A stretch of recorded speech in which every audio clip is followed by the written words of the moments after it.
Hello, I'm Roy Wetherbee. I'm a member of Catamount Lodge in the heart of New England Council in central Massachusetts. And I'm here to set the record straight on the issues of our lodge and some of its history. Um, so again, I'm Roy Wetherbee. My email is packagehog@gmail. I was the Blue Book regional editor for the first 6 volumes of the Blue Book from 96 through 2006. I am a Catamount Lodge charter member since 2019, and I was formerly a Packagehog Lodge 525 member for the 41, 42 years prior to that. And I was, during that time, also the lodge advisor for Packagehog in the mid-90s.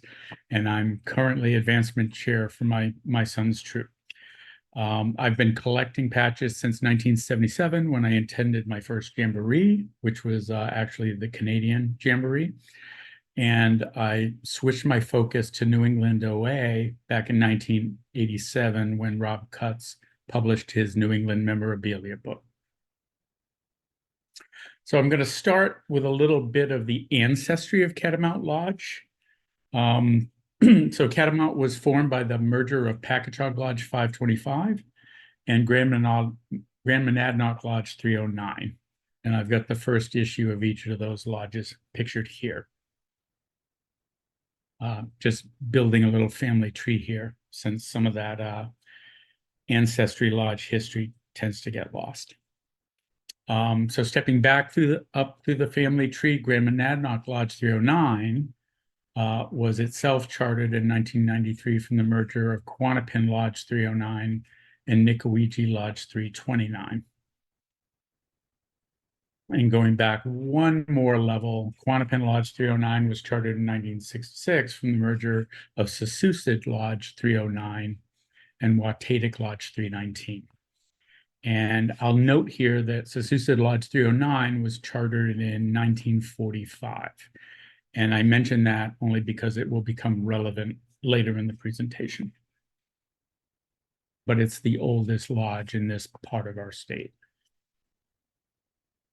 So we chartered officially January 1, 2019. For the year ending December 31, 2019, I was able to snag a picture of our first charter for the presentation. So I'm going very specifically in chronological order here to kind of establish the order of things. So January 1, we chartered. About a week later, we had our very first lodge event.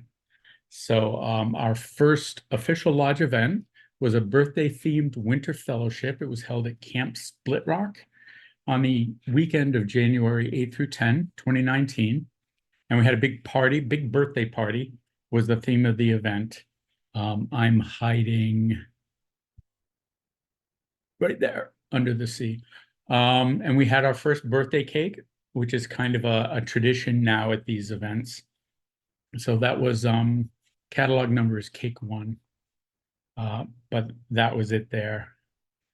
So we had its first fellowship, January 8 through 10, 2019. And as lodge members checked in for the event on Friday night, the staff advisor checked their registration status to make sure they were dues paid. Anyone who hadn't paid their dues yet was asked to pay their dues. And then registered members received their first flap, the S1 shown below. And as with the prior lodge GML, which is short for Grand Monadnock, 309 S1, the new Catamount S1 was restricted to 1 per person. So each person who paid their dues that year and checked in got one of these flaps, as well as all the new ordeal members that year and for several years after, as it turns out. Besides the light gray border, the Catamount S1 is distinguished, well, by its light gray border, but also included several less obvious characteristics. Included a glow-in-the-dark totem. So you can see here on the left under regular lighting, and then on the right, it glows in the dark. And the official name of the totem, it's technically an Eastern mountain lion, but it's referred to as the ghost cat. So that same weekend, the next day, they opened up the trading post and they had this trading flap for sale. So the blue border is our S2. It was available for purchase, and there was no restriction at all. I mean, the only restriction was, how much cash you had in your pocket. And this flap is still in use by the lodge. They made 5,000, and it has been years and will take years more to exhaust that inventory. So moving on, the predecessor lodge, Grand Monadnock Lodge 309, played games with their first issue flap. They took their first issue, they put them in little envelopes, they put stickers on them that said, "This is rare, do not open." They had made 200 of theirs. They were also one per life.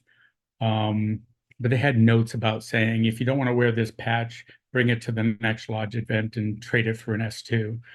And then other games they played, you can see kind of a pink stripe going down the label. If you got one of these with a pink stripe on it, you were pretty much guaranteed to have a real S1. But apparently they made a bunch that didn't have the pink stripe, and they stuffed S2 in them. And they gave those to people they didn't like.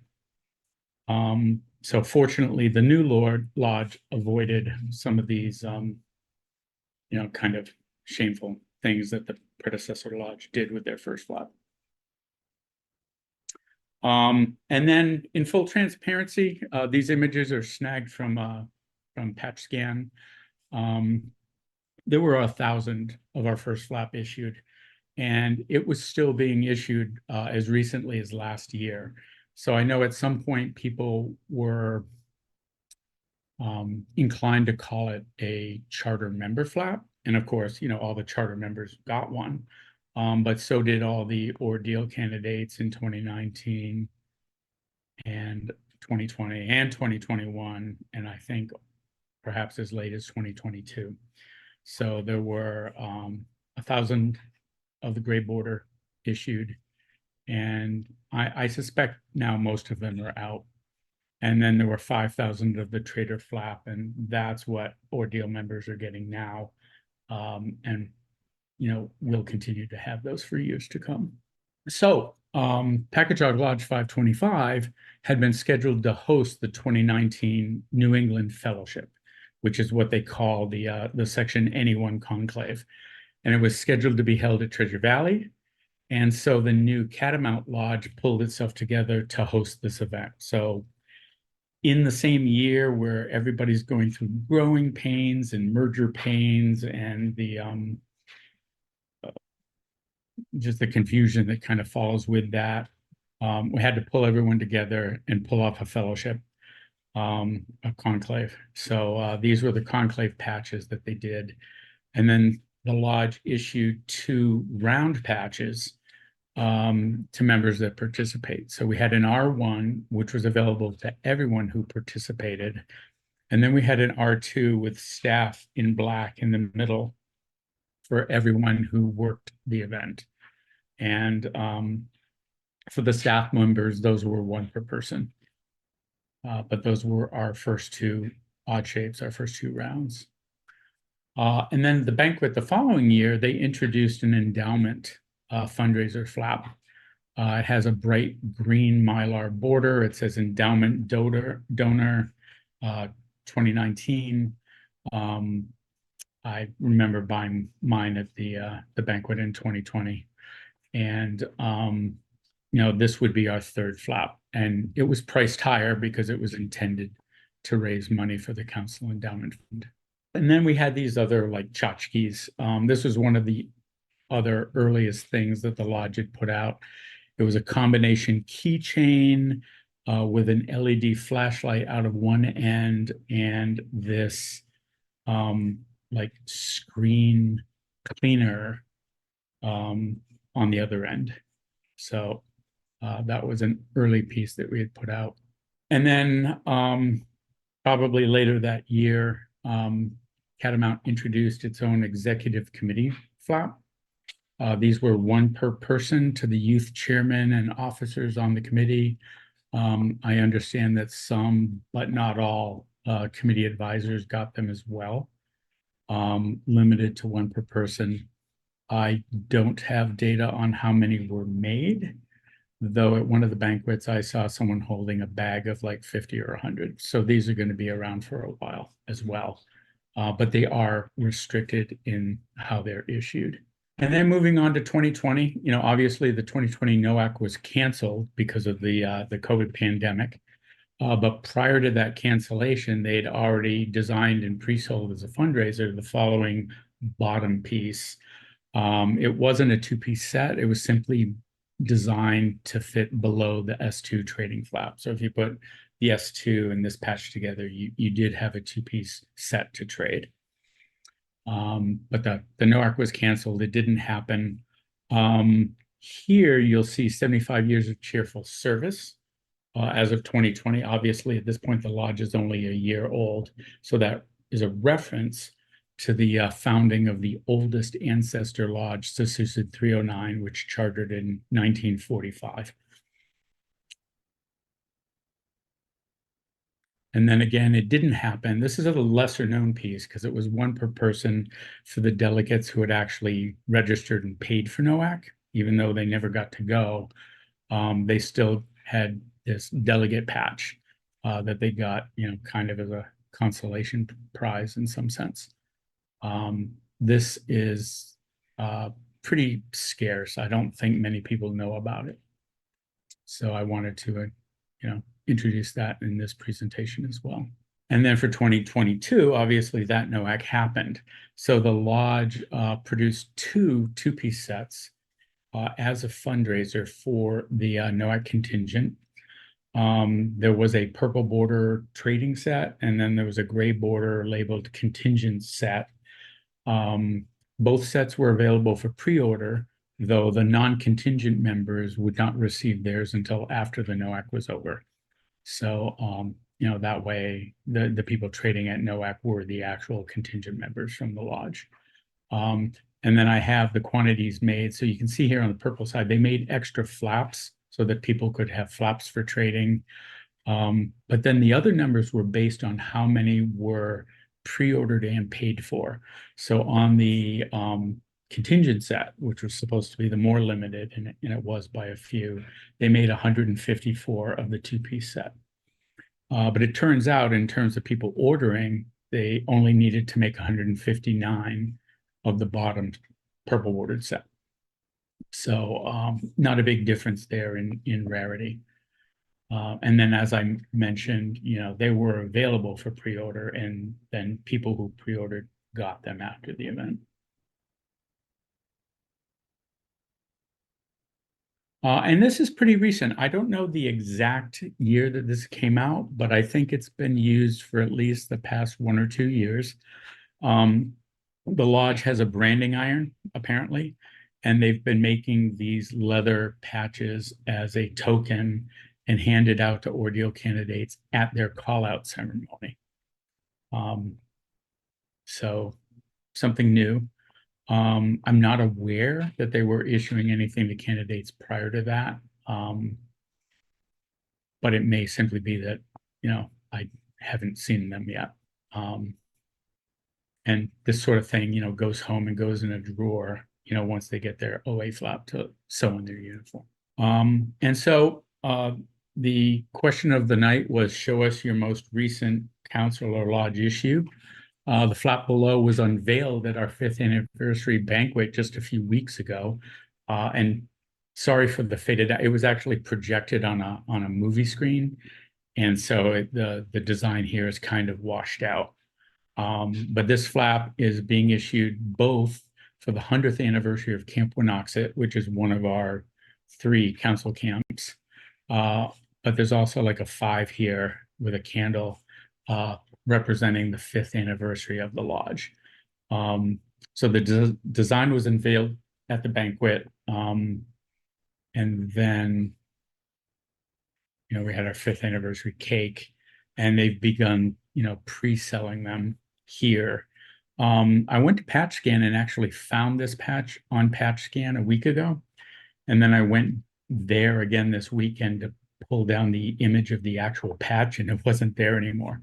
But I believe the patch has been produced. And according to Patch Scan, there were 500 ordered. So that's going to be our newest flap for this year. I would expect something happening next year as well, because it's also the 100th anniversary of our other camp, Treasure Valley, next year. And I know some of the sales of this patch are earmarked for projects at Camp Winoxet. So that will be S7 when it becomes available pretty soon. And then, of course, NOAC 2024 is coming up this summer. For that event, the lodge will be issuing the following two-piece set, a white bordered set and a red bordered set. I haven't seen any documentation designating one or the other for any particular purpose. I think they're just going to have two different colored sets. These are available for pre-order now, though, as in the past, non-contingent members will not receive theirs until after the event. And the final quantities made will depend on pre-order sales. They're not going to order more than are pre-ordered. And anyone on Facebook and any of the patch collectors groups have probably seen the postings promoting these. So if you haven't seen that, you can go to the Scout Patch Collectors group on Facebook and scroll down and find a post promoting these patches somewhere. And then, like most lodges, we have a trading post full of other lodge swag. So we've got, we've got shirts, and we've got hoodies, and we've got fleece. We've got t-shirts in both blue and pink, patches, water. We've got stickers and decals and water bottles and winter hats and summer caps, lanyards, and all these types of things that don't get cataloged in the patch listings, but it's a lot of the stuff we have out there. And because it's only 5 years worth of history to go through, it's not as long a presentation as we've done in the past. I'll wrap it up here with a shameless plug for some of my needs from this area, including a Sasusa neckerchief, Nikoiji neckerchief, and this Beaver Day patch from my own lodge that I'm still trying to track down. And if anybody sees any of these or has any of these, give me a shout. And with that, thank you for listening, and be happy to answer any questions or hear. Rob, I've got a couple. Yep. The first one is the first few of your slides. It appeared that you had January 8th and February 8th on the slides. Was the event in January or February? It looked like you kind of mixed them up in there somewhere. So let's see. I may have. I didn't have as much time to proofread as I would have liked. So the charter is obviously happening in January. Yep. Okay. I went back and checked the date. Oh, I'm sorry. So you got January and then February on the same line, and you got February at the top. Yeah, I do. February's right. And this first January here is wrong. Sorry. Okay, so it was February. It's February. Yep. My second question is, when you were showing us the images of the 5th anniversary flap, the one that was projected on the screen and the one that's on the order form, the design is different. I'm not surprised. See the 100 and no dates versus the other one, Winoxet dates. Good point. Yeah, so that's a great point. One of them is probably right, or maybe both of them are wrong. Like I said, I did see the patch on Patch Scan last week, and when I went back to pull the image, it wasn't there anymore. I couldn't find it. Roy, they announced they're going to start mailing them out next week. They've arrived. Yeah, I figured they arrived if they were showing up on Patch Scan. So the predecessor lodges, if you'd added them up at the time, should have come out to 800, and they wanted to have enough for ordeal candidates, which is why they ordered 1,000. They had assumed that that flap would only be available the first year, and it would cover all the active 525 members and all the active 309 members, plus couple of classes of ordeals, and it just didn't work out that way. Honestly, for quite a bit of the lodge's history, the total membership of Catamount has been less than either of the predecessor lodges. There's just a lot of people that, and a year after we chartered, we were hit with COVID. So events were canceled, and there wasn't a lot of you get those sorts of bad feelings when there's a merger, and there were people that just didn't come back. And then we were hit with COVID, and camp wasn't running and events weren't running, and the lodge was barely functioning over Zoom. And it took a hit. I mean, the OA in this area took such a hit from COVID that at the first section conclave, which is half of New England, the first section conclave, 2 out of 3 offices went, I'm not going to say uncontested. Nobody ran. We had one guy run for section chief. He won. And nobody ran for section secretary or section vice chief. And they had to be filled in at the next COC. And it's because nobody, at this point, it had been like 3 years since it had been a conclave. And, the kids, that 3 years is your average turnover. So the kids didn't know what a conclave was. They didn't know what section office was. They didn't know that they had to have a note from the scout exec before they came in order to run.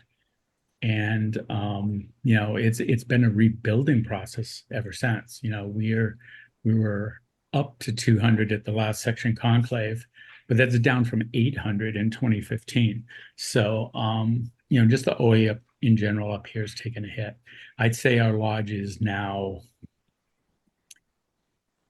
it's maybe up to 400 or 500, but I mean, each lodge was 400 by itself before the merger. So obviously we haven't recovered. So what kind of attendance at a fellowship or powwow are y'all having? I don't know. I think, Mike, are you on the call? And you got 400 or 500 on the books, right? Right. But I did hear they had 100 something at one recent event, and they were saying it was the biggest event ever, which for the new lodge it probably was, but I had bigger events with the old lodge before. So 100 to 120 is considered big, but I'd say 50, 60 is more average for a lot of the events.